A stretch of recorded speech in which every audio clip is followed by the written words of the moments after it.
বের হবে 24 ঘন্টা তো এখনো পার হয়নি। কারণ এই কমিশনের আগে থেকে টিটিভিতে কাজ করছে, বলছিলেন যে অক্সিলিয়ারি ফোর্স এই কমিশনের সাধারণ বোঝার সুবিধা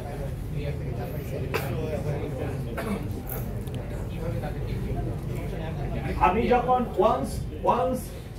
once this man is certified or appointed by police commissioner, he is simply police officer.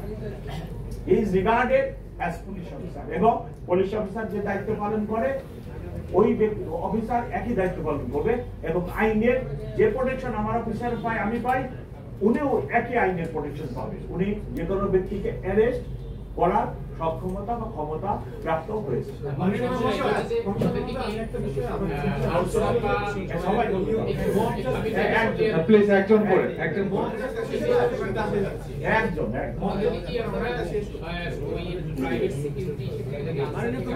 না, একটা বসুন্ধরা শপিং মল, এখানে 50 জন আছে, ওনাদের একজন নেতা আছে, আমরা ওনার নেতাকে অ্যাপয়েন্টমেন্ট দিয়েছি। একটু মব জাস্টিস নিয়ে একটা প্রশ্ন রাখতে চাই। সেটা হচ্ছে আপনি নিশ্চয়ই অবগত আছেন শাহবাগ থানার সম্প্রতি ঢাকা বিশ্ববিদ্যালয়ের কর্মচারীকে গ্রেফতারকে কেন্দ্র করে কিছু মানুষজন শাহবাগ থানার রাত্রে বেলা ছিল, এবং তারা সেখানে গারদের মোবাইলে অভিযুক্ত ভিডিও করে সেটা আবার সামাজিক সোশ্যাল মিডিয়ায় ছেড়েছে। আসলে এই যে কার্যক্রমগুলা, এই কার্যক্রমগুলো আপনাদের যে দায়িত্ব বা আইনি কাঠামো, এই কাঠামোগুলোতে কতটা ব্যাঘাত ঘটায় সেই বিষয়টা যদি আমি আপনাদেরকে জানাতে চাই, এই পয়েন্টটা উনি আনছেন, এটা আমি ভুলে গেছিলাম। সেটা হলো যে মব জাস্টিস ব্যাপারে মাননীয় হোম উপদেষ্টা অ্যাডভাইজার সাহেব বলছেন, গতকালকে টিভি স্টোরে দেখছেন মব জাস্টিস 2-3টি ঘটনা 4টি ঘটনা হয়ে গেছে। আমি রিকোয়েস্ট করব আমার মাননীয় হোম উপদেষ্টা, উনিও বলছেন যে কোনো জায়গায় অভিযান পরিচালনার দায়িত্বপ্রাপ্ত হচ্ছেন এই ল ইনফোর্সিং এজেন্সি। আমি সকলকে অনুরোধ করব যে কোনোভাবেই কোনো বাড়িতে, কোনো অফিসে ক্যাশ টাকা আছে, স্বর্ণ আছে, ভ্যালুয়েবলস আছে, এইটা খবর পাওয়ার পরে কোনোভাবেই কোনো ব্যক্তি এই অধিকার নেই ওইখানে যে অভিযান চালিয়ে সেটা সেই বাসা বা সেই অফিস তছনছ করা। আমরা এই ব্যাপারে কঠিনভাবে শক্ত, এবং 2-3টি ঘটনা যেটি ঘটছে, আমি কঠিন মামলা নিয়েছি, কঠিন মামলা, আইনের সর্বোচ্চ ধারা প্রয়োগ করে তাদের বিরুদ্ধে আমি মামলা নিচ্ছি। আমি এটা দিয়ে এটাই বোঝাতে চেষ্টা করতেছি, দৃষ্টান্তমূলক ব্যবস্থা নিয়ে চেষ্টা করতেছি বোঝানোর যে এই ধরনের কাজ আপনারা করবেন না, আইন আপনারা একটু হাতে তুলে নেবেন। আপনার কাছে যদি কোনো সংবাদ থাকে, কোনো ক্রিমিনাল আছে, কোনো খারাপ কিছু আছে, আপনি প্লিজ আমাদেরকে খবর দেন, আমরা অভিযান পরিচালনা করবো। পাশে প্রয়োজনে আপনারা পাশে দাঁড়ায় থাকেন, কোনো অসুবিধা নেই, ট্রান্সপারেন্সি থাকবে, কিন্তু অভিযান পরিচালনা করবে ল ইনফোর্সিং এজেন্সি। দয়া করে আপনাদের মাঝে আমি বলতে চাই, আপনারা প্লিজ ঢাকাবাসীকে, সমগ্র দেশবাসীকে এই মেসেজটি দেওয়ার চেষ্টা করেন যে আইন হাতে তুলে নেবেন না। আপনার কাছে এরকম কোনো সংবাদ থাকলে আপনি ল ইনফোর্সিং এজেন্সির সাহায্য নেন। ল ইনফোর্সিং এজেন্সির লোকেরা এই অভিযান পরিচালনা করবে। আমার মাননীয় উপদেষ্টাও গতকাল এই মেসেজটি দেশবাসীকে দিয়ে দিয়েছে। জনাব শেখ সাজ্জাদ আলী, আমি মাসুদ রায়হান পলাশ, আমি এনটিভি অনলাইনে কাজ করি।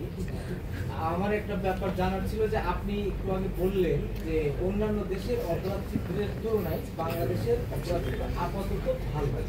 আপনি এমন সময় কথাটি বললেন যে সময় মানুষ মানে মুঠোফোনটা নিয়েও অনেক রাত্রে প্রয়োজনেও মানুষ বাইরে যেতে ভয় পায়। তো এই যখন অবস্থা, আপনি সমগ্র ঢাকা এই আইন শৃঙ্খলা পরিস্থিতি নিয়ে এক বাক্যে সন্তুষ্ট কি? হ্যাঁ, আইন শৃঙ্খলা পরিস্থিতি ভালো। আমি তো বলছি স্ট্রিট পেটি ক্রাইম বলে এটাকে, পেটি স্ট্রিট ক্রাইম। আর এই যে কাজটি স্ট্রিটে যে ছোট ক্রাইম, যেটা মোবাইল টান দেওয়া, এইটার মধ্যে এর চেয়ে সহজভাবে কোনো অপরাধ করা যায় বলে আমি মনে করি না। আপনি নিজেই ভাবেন, সবচেয়ে আপনার পকেট দিয়ে মানি ব্যাগটা নিতে এলেও কিন্তু একটা চুটি, কিন্তু আপনি যে এই যে কথা বলতেছেন, পাশ দিয়ে হাইটেও যদি আমি এটি নিয়ে দৌড় দিয়ে আপনি আর করতে পারবেন। সবচেয়ে সহজ, যেহেতু এই ছোট অপরাধটি করা সহজ, এই জন্য যারা এই কাজটি করতেছে অধিকাংশই 15 থেকে 20-22 বছর বয়স, তারাই এই মোবাইলটা নিয়ে দৌড় দেয় এবং একটি এমনও মোবাইল আছে লক্ষ টাকা দাম, এবং এই মোবাইলগুলো তারা এই দেশে ব্যবহার করলে আমরা চেষ্টা করি ওটা ডিটেক্ট করে রিকভারি করার জন্য, কিন্তু আমরা যেটা আনঅফিশিয়ালি খবর পাচ্ছি তারা বান্ডিল অফ মোবাইল এটা বর্ডার নিয়ে যে এটাকে অন্যভাবে সেল করে। আর বেশি প্রশ্ন দিব না।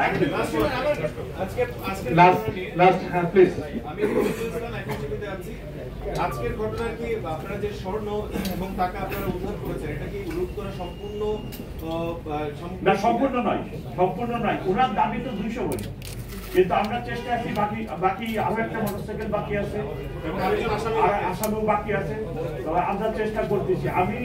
আমার উদ্দেশ্য আমি আরো পরে করতে পারতাম। আমার উদ্দেশ্য আজকে আপনাদের মাধ্যমে ঢাকাবাসীকে জানানো, কারণ ঢাকাবাসী যাতে নিরাপত্তা বোধ থেকে বের হয়ে আসতে পারে।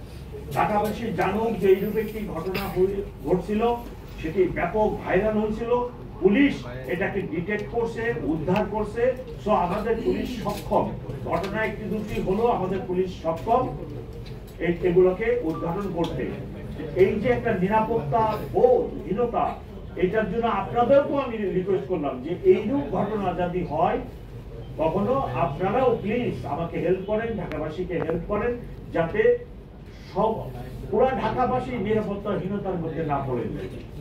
এই জন্য আপনাদের ধন্যবাদ। প্লিজ আমাদের আর কোশ্চেন না, আপনার শেষ প্রশ্ন তো শেষ। ঠিক ন্যায় লাগবে। আমি আসাদুজ্জামান, আপনি যেটা বলছিলেন যে আপনার এই কোনো একটা খুব প্যানিক ঘটনা যদি বারবারই গণমাধ্যমে আসে, সেটাতে আপনার একটা জনগণের মধ্যে একটা আতঙ্ক, আপনার এই উদ্যোগের সঙ্গে আমি একমত। কিন্তু আপনাকে এটা আমরা যেটা জানি আর কি, যে গত 5 আগস্টের পর এখন পর্যন্ত 5 থেকে 7 জন কিন্তু ছিনতাইকারীদের হাতে খুন হয়েছে, এবং বেশ কয়েকটি ঘটনা আমি বলি, যাত্রাবাড়ির যে প্রথম ঘটনাটি যে ডিটেক্ট হয়নি। আর আমরা গতকাল প্রথম আলোতে আপনার ঢাকা বিশ্ববিদ্যালয়ের একজন শিক্ষক, উনি ছিনতাইয়ের শিকার হয়েছিলেন এবং উনি প্রাণ থেকে বেঁচে এসেছেন। এবং আমি এইটুকু বলি, আরো একজন শিক্ষক আছেন, আমি এটা পরবর্তীতে আমরা রিপোর্ট করব।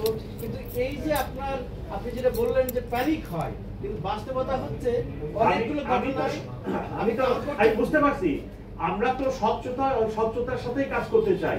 আমি বলতেছি না যে আপনি একটা নিউজ করবেন না, আমি সেটা বলতেছি না। আমি বলতেছি একটা নিউজ, এইরকম প্যানিক সৃষ্টি করা নিউজ তো আপনি একবার দেখান বা 2বার খবর দেখান। আপনি 2 ঘন্টায় যদি 10 বার দেখান, তাহলে কি এটা কি প্যানিক সৃষ্টি হয় কেন মানুষের মধ্যে? আমাদের প্রশ্নোত্তর পর্ব শেষ। আপনাদের সবাইকে অনেক ধন্যবাদ এবং কৃতজ্ঞতা। আসসালামু আলাইকুম। ঢাকা বিশ্ববিদ্যালয়ের ঘটনাটি কিন্তু ডিটেক্ট হয়নি। ঢাকা বিশ্ববিদ্যালয়ের পূর্বাভাস আমি একটু বলি, আমরা কাজ করতেছি।